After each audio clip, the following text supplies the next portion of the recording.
Hello, hello.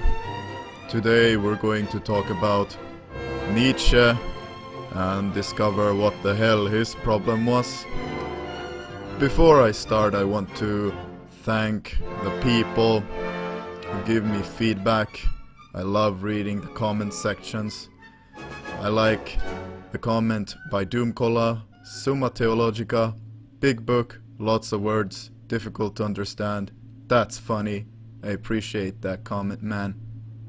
And Jesus Christ, who wrote, I understand, but what is a Aristotle? And Runabu, who wrote the comment, poo. Thank you for the feedback, guys. You know, it's the feedback that you give me that motivates me to continue making these videos, and it's appreciated. Now, who was Nietzsche? Well, let's look at this clip and let the man introduce himself.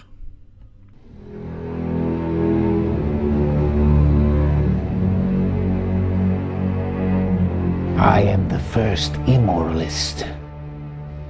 One day, my name will be associated with the memory of something tremendous.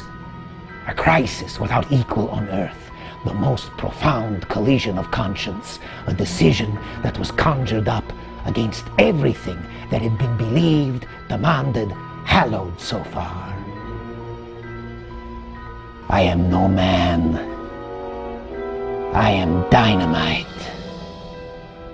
My truth is terrible, for no one so far has called lies truth. I was the first to discover truth. The concept of sin was invented as a form of torture. The concept of free will was invented to confuse the instincts. The concept of good was invented to make man side with what is weak, with failure, with suffering of itself. All these things deserve to perish. I must confront humanity with the most tremendous task that has ever been demanded of it. Religion is for the rabble. Only the few who understand me understand that only we are the premature births of an unproven future. We are new, nameless, self-evident, stronger, more audacious. We are the supreme achievement beyond mere modern man, beyond mere good and evil. We have annihilated morality. We are the overman, the superman. God is dead, and we have killed him. So, if your first reaction seeing this clip is, wow, he sounds like an edgy 15-year-old writing in his diary, being really pissed off at his parents who took their Game Boy away from him and now he's going to annihilate morality. Or maybe it just sounds like an evil, like standard comic cartoon villain. And you wouldn't be the only one. This is standard Nietzsche. He's basically the patron saint of edgelords nowadays on the internet. I have seen Redditors go out and make a sort of defense of Nietzsche, that he is talking about artists expressing themselves, and it is true he's talking about his rejection of sin and evil, and it's true you can use Nietzschean philosophy to justify furry art and other sort of degeneracy. But if you're not a Redditor, a slave human, but a higher master morality edgelord like us, it's mostly about justifying your edge posting with big words and putting a philosophical veneer over the fact that you just wanna, grr, we gotta kill people, grr, I am so smart. Grr, I can't help that I'm so enlightened by my own intelligence. Just fucking slave morality cucks. So a friend of mine who's a big Nietzsche boo sent me this video about him, and I thought I'm gonna do just a point by point go through of what Nietzsche is about. And let's crank this up to, let's say, a nice 1.5. Let's go.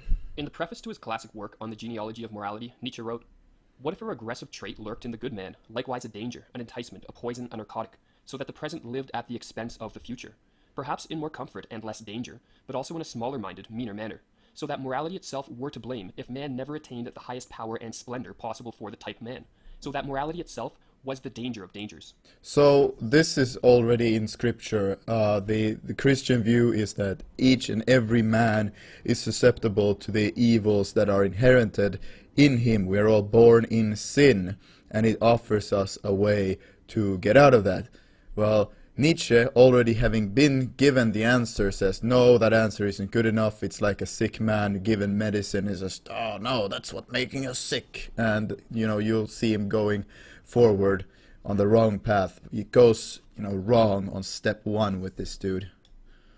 Most people do not question why things are considered morally good or evil. Rather, uncritically and largely unconsciously, they adopt the value judgments of good and evil dominant within their society. For the past 2,000 years, the dominant morality in the West, according to Nietzsche, has been an anti-natural morality, which, in his words, turns against the instincts of life. Nietzsche If God created the world, he created nature and he created man, then God's law is by definition the natural law by which humans are supposed to live. And it is true that when you reach salvation, when you live a religious life, then you ascertain a higher level of yourself, and when you start living according to the natural law, then you start to shed these the bad things holding you back that Nietzsche is hating so much on here. And he's essentially saying that we have to go further with the atheism, and it's in a way life denying, essentially, is what Nietzschean philosophy becomes. saw this morality as reigning over the Western world for the foreseeable future, and was to him the danger of dangers, a morality in which all individuals, even those with the potential to rise above the mediocre mass, are pressured into becoming a smaller, almost ridiculous type, a herd animal, something eager to please, sickly and mediocre.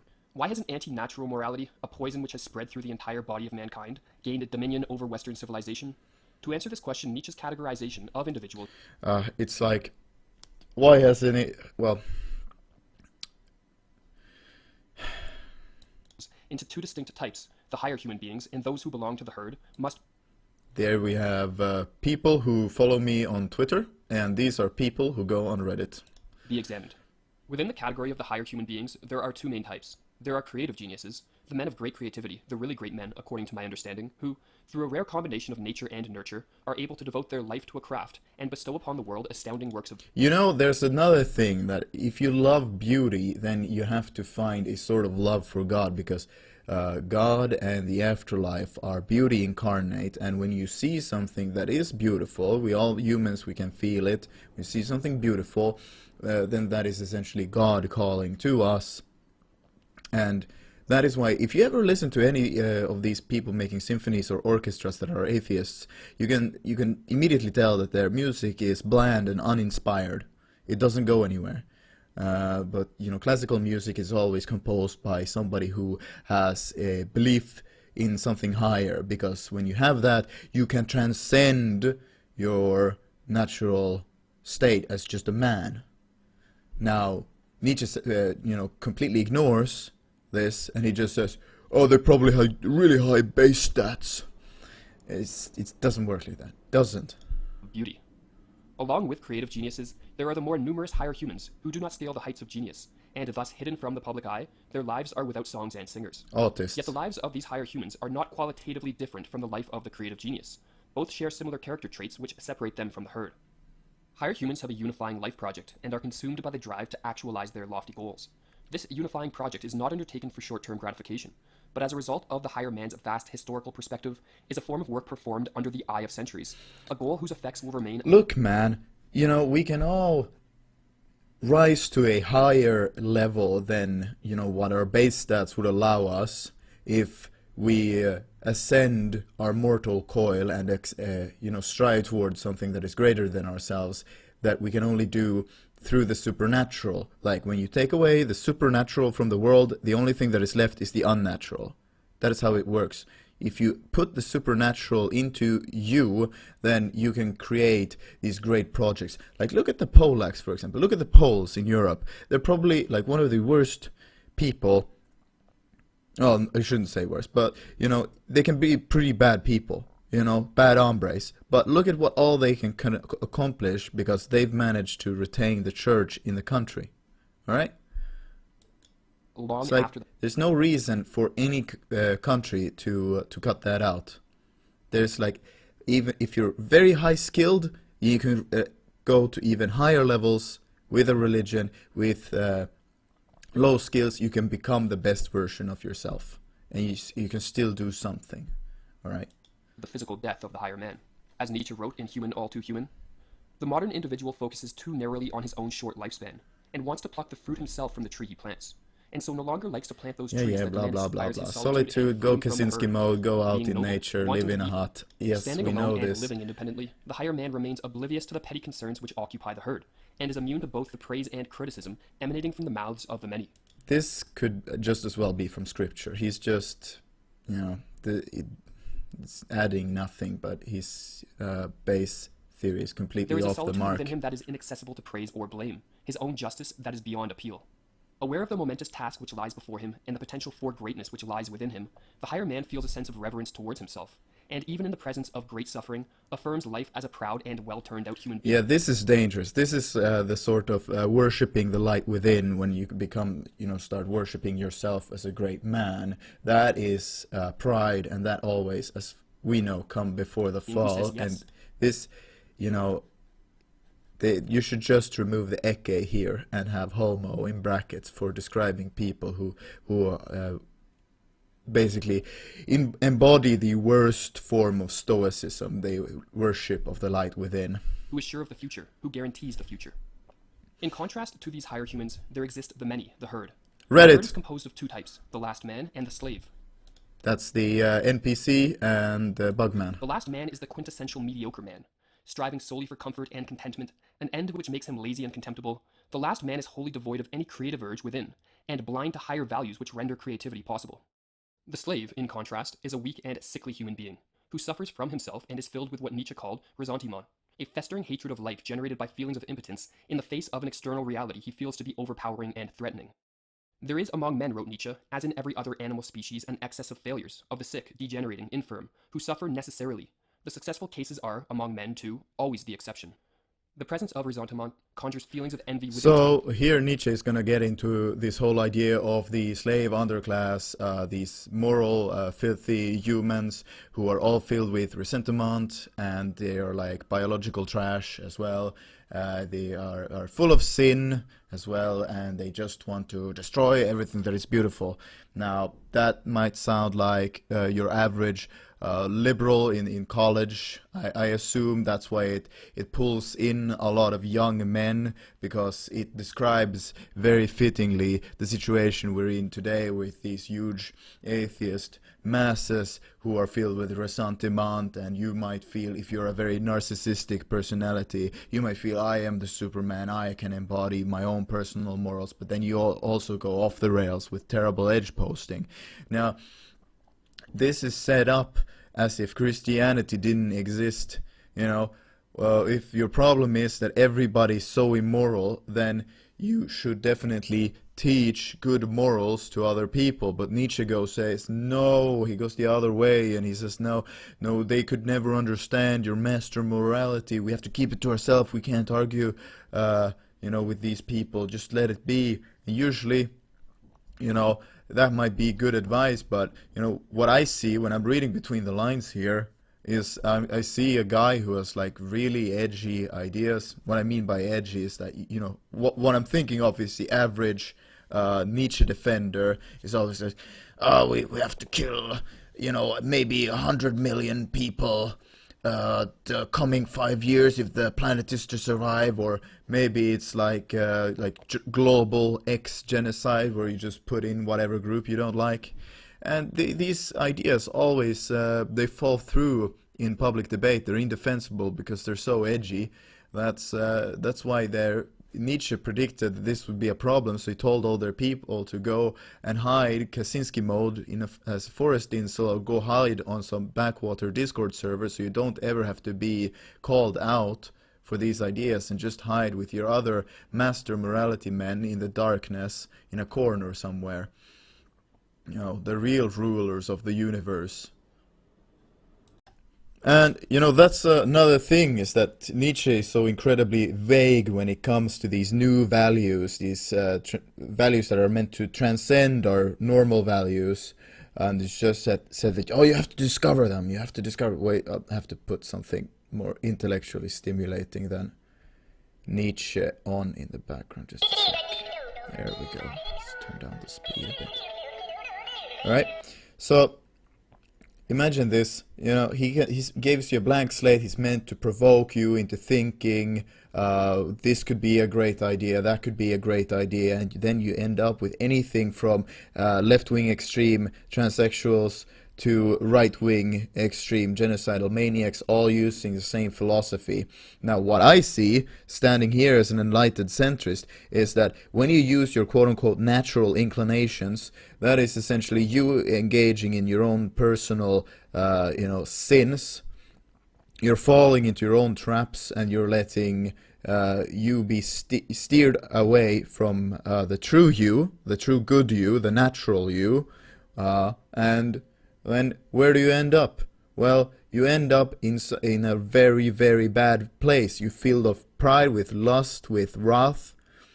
One of these many bad things. And he's just saying, embrace these things. It's like, I am dynamite, is what he says. And that's a really good explanation of what Nietzscheism is. It's dynamite. It's meant to destroy. But I don't want people to embrace this kind of destructive, bad ideologies. I want people to have an ideology that helps them build, that helps them grow, that is positive. And that can only be found in Christianity. Now, I've read a lot of Chesterton. It's no secret. You can probably tell by the way I talk that I have embodied a lot of the things that he writes in his books. And I think that the critique of Nietzschean ideals that Chesterton gives is, you know, the best ones. You know, he just wants to will stuff, and you know, what does it mean? It doesn't mean anything. There's yet to be a single person who can explain to me, because there needs to be a direction.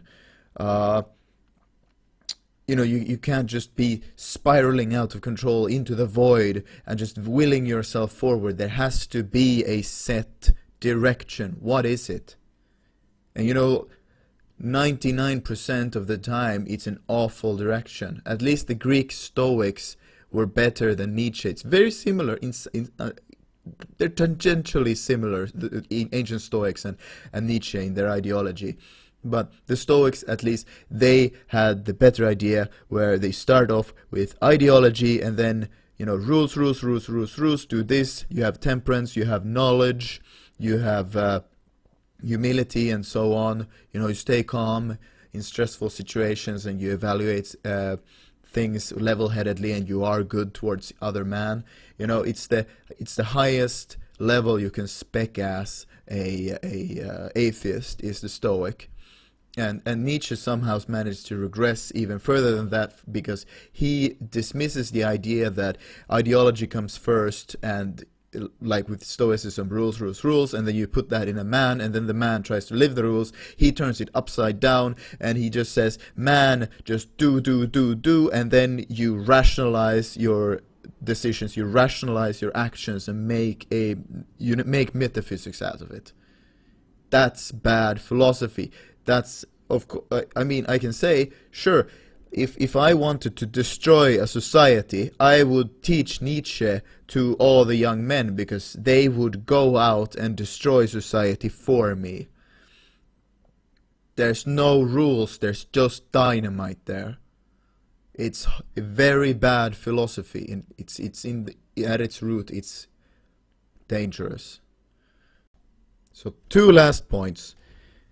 First, like Chesterton said, Christianity hasn't been tried and found failing. It's just been looked at and said, oh man, that's so difficult to live up, we can't do that, and then just left untried. and then we've done all the wrong ideologies instead. But, you know, if you're a Nietzschean, I'm sorry, you're a cuck. You're a big defeatist cuck, and you're a weakling, because you have the right answers that are very, very difficult. They're much harder than the easy way out that Nietzsche gives you, and you're just taking the easy way out because you don't want to man up for the really hard path of choosing a positive force instead of a negative one. Second of all, the physique question. I gotta say, I have big respect for people with strong athletic physiques. This is a good thing, and it doesn't need Nietzsche. I think Nietzsche was more in on the strength, on worshipping strength. I'm not really for that. I worship goodness, not strength. I think only weak men like cripples worship pure strength, because stronger men have always been able to push them aside, and they have this ressentiment that he talked about. But you know, real strength is, you know, trying to have this uplifting Apollonian spirit. And with that, I hope I have learned you something and given you something to think about with this video. And in the future, when somebody says that they like Nietzsche and that you should read Nietzsche, just tell them that, sorry man, I'm just not into furry pornography. Thank you.